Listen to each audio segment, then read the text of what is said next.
Memahami perilaku yang terkait dengan demensia. Penginap demensia mungkin mulai berperilaku dengan cara berbeda atau tidak seperti biasanya.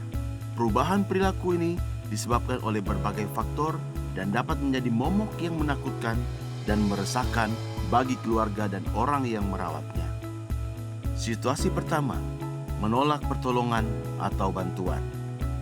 Terkadang pengidap demensia akan menolak dibantu berjalan, menolak bantuan perawatan pribadi, menolak bantuan saat makan. Mengapa?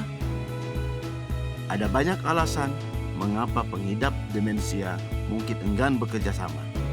Kami mendapati bahwa alasan lumrah penolakan bantuan adalah karena orang tersebut tidak paham diminta melakukan apa.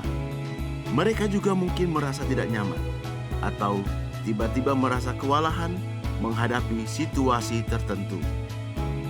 Apa yang dapat kita lakukan dalam situasi seperti ini? Pelan-pelan saja, pecah tugas-tugas menjadi serangkaian langkah. Bila perlu, ambil jeda sebelum melanjutkan. Cobalah mengambil benda atau alat yang berhubungan dengan suatu tugas. Bicaralah dengannya dan jelaskan apa yang Anda ingin agar diperbuatnya. Bicaralah dengan jelas dan perlahan. Selalu pastikan bahwa dia sudah paham sebelum melanjutkan. Lakukan kontak mata. Bagaimana cara mengurangi risiko kambuh? Ikuti jadwal yang rutin atau teratur. Misalnya, pertimbangkan untuk melakukan beberapa bentuk aktivitas fisik di pagi hari. Pikirkan waktu yang paling tepat untuk mandi di sore hari. Tetaplah jadwal bangun dan tidur yang teratur. Petunjuk visual juga berguna sebagai cara untuk menunjukkan kepada seseorang apa yang Anda ingin mereka lakukan. Misalnya, saat tiba waktunya untuk mandi, Anda bisa menyiapkan handuk atau pakaian untuk dikenakan. Yang terpenting adalah tidak perlu terburu-buru. Tunjukkan sikap tenang dan sabar. Ulangi kalimat Anda bila perlu.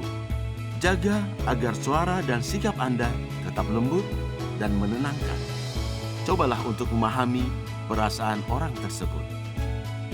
Apa yang dapat kita lakukan dalam situasi seperti ini? 1. Pelan-pelan saja. 2. Cobalah mengambil benda atau alat yang berhubungan dengan suatu tugas. 3. Bicaralah dengan jelas dan perlahan. 4. Lakukan kontak mata. Bagaimana cara mengurangi risiko kambuh? 1. Ikuti jadwal rutin. 2. Petunjuk visual juga berguna. 3. Tidak perlu terburu-buru. Tunjukkan sikap tenang dan sabar.